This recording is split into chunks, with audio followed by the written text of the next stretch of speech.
Okay, have you ever listened to someone tell a story and thought, that sounds detailed, but somehow it doesn't sound real? That's because not all detail is equal. Some detail comes from memory, some detail comes from imagination, and understanding the difference can completely change the way you evaluate a story. Hi, I'm Steve Van Appen, and today we're looking at one of the most fascinating concepts in statement credibility analysis, the detail test.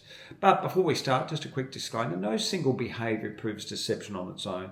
There are always exceptions such as stress, trauma, memory limitations, ADHD, neurodivergence, shock, different communication styles, and cultural differences. And also we need to look for groups or clusters of behaviours, not one isolated sign.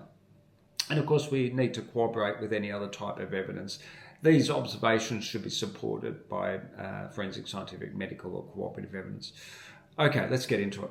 Most people think that lies provide less detail, but that's not always true. Some deceptive people provide enormous amounts of detail. The real question isn't how much detail, it's what kind of detail. Let me show you. Imagine someone says, I went to a restaurant, the walls were cream coloured, there were 10 tables, the chairs were wooden, and the menu had 6 sections. Sounds detailed, right? But something is missing. Experience. Now compare it to something like this. I remember the waiter accidentally spilling water near our table and my friend laughed. And I was worried my phone was going to get wet. Now that's a completely different type of detail.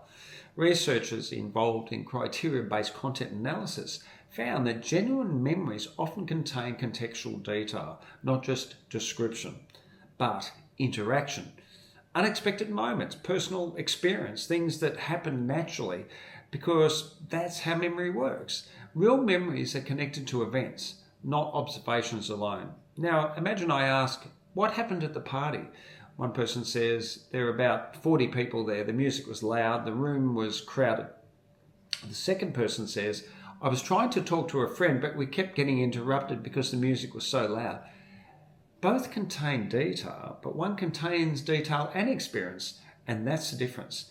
Reality monitoring research by Johnson and Ray found that genuine memories often contain perceptual and contextual information together with feelings, because the person actually experienced the event.